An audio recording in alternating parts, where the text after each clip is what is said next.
নমস্কার, কেমন আছেন সবাই? শুভশ্রী রান্নাঘরে সবাইকে স্বাগত। আজ করব একটা নতুন রেসিপি মেথি শাক দিয়েই।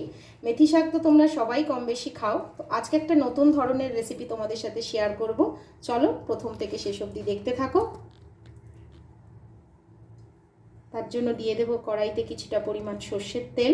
এটা আমি সর্ষের তেল দিয়েই করব। হয়ে গেছে, এবার আমি ফোড়নে দেব হচ্ছে 5 ফোড়ন, কালো জিরে, শুকনো লঙ্কা আর কিছুটা পরিমাণ রসুন কুচি। এক এক করে আমি সব দিয়ে দেব।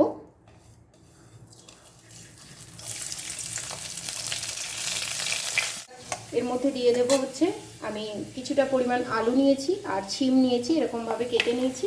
শিম আর আলুটা এর মধ্যে দিয়ে দেব। ভাজা হবে ততক্ষণে আমি এখানে কিছুটা পরিমাণ বাদাম ভেজে নেব। কাঁচা বাদাম, কিছুটা পরিমাণ কাঁচা বাদাম নিয়ে নিয়েছি, এটাকে তেলে ভেজে নেব। ভাজা হয়ে গেছে, এবার এটাকে আমি তুলে একটুখানি ভেঙে নেব বাদামগুলোকে। আমি এর মধ্যে দিয়ে দেবো স্বাদ মতো নুন আর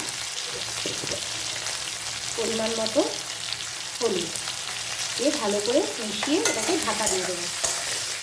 দেখে নেব যে এটা সিদ্ধ হয়েছে কিনা। তো দেখো, পুরো শিম আর আলুটা পুরো একদম সিদ্ধ হয়ে গেছে। এখন আমি এর মধ্যে দিয়ে দেবো হচ্ছে এই যে কেটে বেছে রেখেছিলাম, ভালো করে সুন্দর করে ধুয়ে নেবে সব সময় শাক, সেই মেথি শাকগুলো এর মধ্যে দিয়ে দেবো। সব কিছু একদম নাড়িয়ে নেব, শাকের সাথে সব সবজিগুলো নাড়িয়ে নিয়ে এটাকে ঢেকে দেবো। চলো দেখে নিই কীরকম হয়েছে।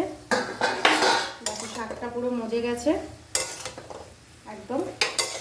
তো এবারে আমি এর মধ্যে দিয়ে দেবো হচ্ছে কিছুটা পরিমাণ ভাজা মশলা, জিরে আর ধনে গুঁড়ো করে রেখেছিলাম, সেই মশলাটা এখানে দিয়ে দেব।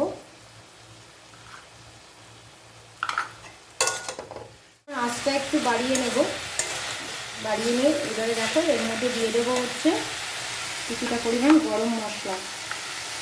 শাকটার মধ্যে আমি একটু গরম মশলা ব্যবহার করেছি, তো ভীষণই ভালো লাগে গরম মশলা। আর স্বাদ মতো চিনি দিয়ে এটাকে ভালো করে মিশিয়ে নেব। তো সব জল একদম শুকিয়ে গেছে আর আলু শিম সবই সিদ্ধ হয়ে গেছে। এখন আমি এর মধ্যে দিয়ে দেবো হচ্ছে, এই সময় আঁচটা একটু জোরেই থাকবে। এর মধ্যে দিয়ে দেবো এবার এই ভেজে রাখা বাদামগুলো দিয়ে ভালো করে নাড়িয়ে নিলেই তৈরি মেথি শাক।